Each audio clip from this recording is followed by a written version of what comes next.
Assalamualaikum warahmatullahi wabarakatuh. I am Nurhanan Ibtisam. Today we will explore rethinking retirement, elderly employment policies in Malaysia and Japan. To understand this topic, we must look at the global demographic shift happening around us. Thanks to better healthcare and falling birth rate, societies can no longer rely on traditional retirement age. Both Malaysia and Japan face several labour shortage due to aging population, but they are at very different stage of readiness. Japan has a mature, tested framework with a retirement age of 65 to 70. On the other hand, Malaysia is aging at an unusually fast speed. With our current retirement age set at 60, there are growing concerns about whether citizens have enough savings to retire securely. Now, I will be talking about elderly employment and retirement age. In Malaysia, only 45.2% of people aged 55 under 64 years old participate in employment, but most of them more likely to be self-employed or work in part-time. This is partially because of low minimum retirement age and low EPF minimum withdrawal age. In Malaysia, there is mandatory retirement age for civil servant. Civil servant is a people work under the government sector. So the retirement age is 60 years old.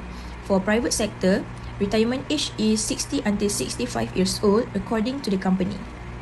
In Japan, elderly participation in employment is more than 25.2%, even though Malaysia have 45.2% of elderly that are still working.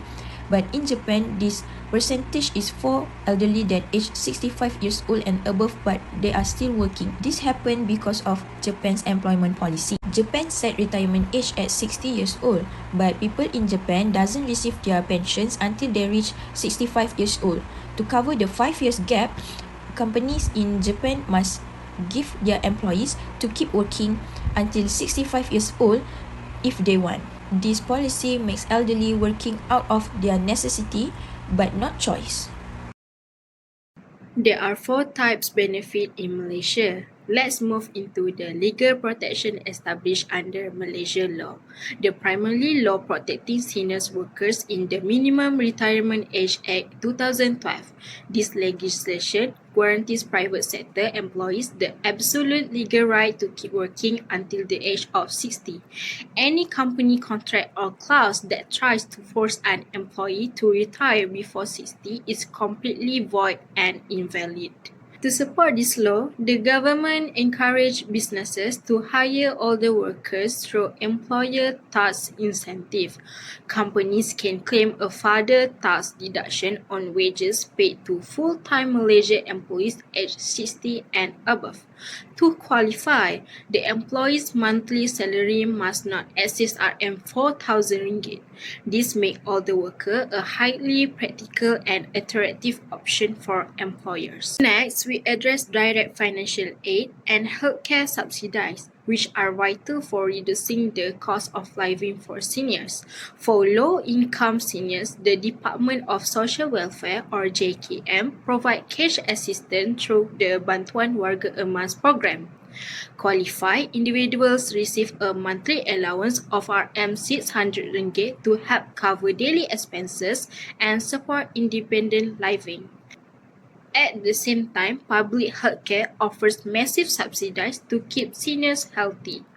To combat social isolation, the government funds PAWI networks or Pusat Aktiviti Warga Emas. These act as free community hubs where retirees can exercise, learn new skills, and stay socially integrated. Finally, the country is introducing digital health benefits. By promoting smart health apps and tracking technologies, seniors are given the tools to independently monitor their health. At the same time, public healthcare offers massive subsidies to keep seniors healthy. Under the Preventive Care Benefit Scheme, managing chronic illness like diabetes costs a flat fee of just RM2 per clinic visit, covering both checkup and essential medication. Furthermore, diagnostic subsidies allow seniors to get annual blood tests and organ screening for under RM50, while critical flu and pneumonia vaccination are free or heavily subsidized. To help seniors stay mobile and socially engaged, Malaysia provides excellent public infrastructure benefits. Through Prasarana, senior citizens can get the Rapid Emas Concession Card, which grant a 50% discount on adult fares across all LRT, MRT, monorail and bus network, making daily commuting highly affordable. Hi, I'm Putri Nazira. Next, we will look at the types of elderly employment policy benefits in Japan. Japan focuses on encouraging older adults to remain economically active while ensuring financial security in retirement. First, employment extension and re-employment is one of the key benefits for older workers. Under the law on the stabilization of employment of elderly persons, employers are required to provide continued employment opportunities up to the age of 65 and are encouraged to support employment until 70. This allows older workers to continue earning income, remain productive and contribute their experience to the labour market. Second, pension and retirement benefits provide financial protection for older adults. Japan's pension system consists of the basic pension and employees' pension insurance, with the full pension age gradually increased to 65. In addition, many workers receive a retirement lump sum payment when leaving full-time employment, which helps maintain financial stability during retirement. Third, financial incentive and income support act as an important benefit for both workers and employers. The Japanese government provides subsidies to employers who hire or retain older workers. Older employees who experience wage reduction after retirement age may also receive income support through the employment insurance system. This measure encourages continued employment while protecting workers' income. Lastly, several human resource centers support active aging among retirees. These centers provide part-time and temporary job opportunities for older adults, allowing them to earn supplementary income while staying socially engaged. They also help retirees maintain a sense of purpose known as ikigai, which is an important cultural value in Japan. Overall, Japan's elderly employment policy offer benefits that extend working life, ensure income security, and promote active and meaningful aging. Next, we move to the advantages and disadvantages of elderly employment in Malaysia. The advantages of elderly employment are first, for individual level. It benefits the elderly as financial resources and security, which is with the monthly income, they are financially enough to support themselves and not rely on other support fully, such as family members and government, because it is not a long-term resolution. It also helps relieve national budget strains on public health care and lower the cost of long-term care for society as a whole. Furthermore, for interpersonal level, elderly employment may secure the children's future because this can directly guarantee the needs of children who are still in school are met for a long term. With a stable income generated, they may support the adult children when they are having difficulties such as divorce, separation, and so on. The last one is more job opportunities for all. The reason is elderly workers and younger workers are basically complement to each other. Both have different skill sets, experience, and job-specific knowledge. The strengths of both age groups would enhance productivity, fosters innovation, and boost economic growth as well. However, there's also disadvantages of elderly employment in Malaysia, and one of it is age discrimination. Usually, elderly workers are viewed as less productive or less capable than younger workers by some employers, and it leads to discriminatory practices. For example, not hiring older workers or offering few opportunities for career advancement. Age discrimination may occur in the form of harassment as well, where older workers may be subjected to comments or jokes about their age or stereotyped as being unable to keep up with the pace of work. Moreover, there is risk of intergenerational overdependence where younger family members might limit their own financial responsibility and over-rely on elderly relatives for support because of older parents already generate steady incomes to support them. Last but not least, disproportionately lower wages. Studies suggest that older workers are vulnerable to exploitation and receive lower wages, which may lock them into a state of continuous working poverty than elevating their financial security. Hi everyone.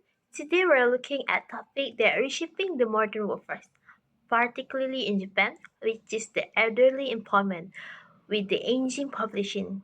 Japan has introduced policy to keep their senior citizens working, but what they actually advantage and disadvantage? Let's break it down. First, let's talk about the positive. One major advantage is the opportunity for the partial retirement. Instead of just stopping completely at the retirement age, other workers can ease off the workforce by transitioning into the part-time role or even starting their own small businesses. This gives them the flexibility and staying active. Secondly, reaching mandatory retirement age often means receiving a substantial lump sum retirement payment, known as the taishokuken. This provides household with the immediate boost and in the saving and liquidity. And finally, thanks to the recent policy amendment, workers have guaranteed employment until their hit pension eligibility age, which is 65 years old. Employers are legally required to keep them on, giving other workers a sense of stability as they are transitioning. However, it's not all good news. There are some significant drawbacks that senior workers face. The biggest issue is significant wage reductions upon rehiring. Even though the system allows seniors to keep working past 16 years old, their pay drastically plummets, often up to 18% of the workers face huge salary cuts, even if they are doing the exact same job, workload, and responsibility as before. This leads into the second point, being downgrading to non-regular employment status after 16. Most permanent employees lose their stable status and become contract or temporary workers. This means less job security, no clear career progression, and fewer social protection. Lastly, there's the challenge of skill decline and the training deficit. Study shows that literacy and numeracy skill can decline with age, but this is made worse because companies drastically reduce their training program for older workers, leaving them with the fewer opportunity to adapt.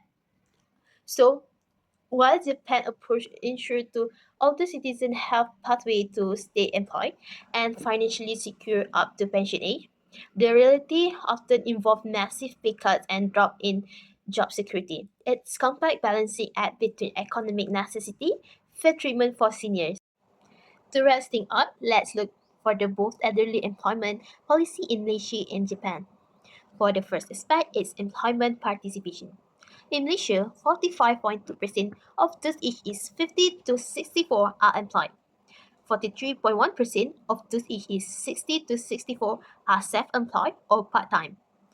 In Japan, over 25.2% of those aged 65 above is still employed, second highest elderly participation globally. Second, retirement age. In Malaysia, mandatory retirement age is 60 for civil servant. Retirement age for private sector is reached between 60 to 65 years old. But in Japan, officially 60, but pension start at 65. Company must allow continued employment until 65. Third, benefit. In Malaysia, the legal protection under the Minimum Retirement Age Act 2012 first is employer tax incentive for hiring senior, direct financial aid, such as the Bantuan Worker Emas are at 1600 per month, and community helps and digital health incentive, and also the healthcare subsidies, which is 50% transit concessions, are entering a clinic visit, diagnostic tests, and also the vaccination. In Japan, employment extension policies up to 65 to 17 years old. Pension system, which is the basic pension, plus employee pension insurance. Third, financial incentive and subsidy for older workers. And the last one is Civil Human Resource Center, offering part-time job and social engagement. Fourth is advantages. In Malaysia, it provides financial independence, support children welfare, and boost overall job opportunities. But in Japan, it's the opportunity for partial retirement, lump sum retirement payments, and guaranteed employment until pension age. As disadvantages. In Malaysia, risk of the age discrimination, integrational over independence, and disproportionately low wage. In Japan, sharp wage cut upon rehiring, downgrading to non-regular employment, and skill decline due to the reduced training.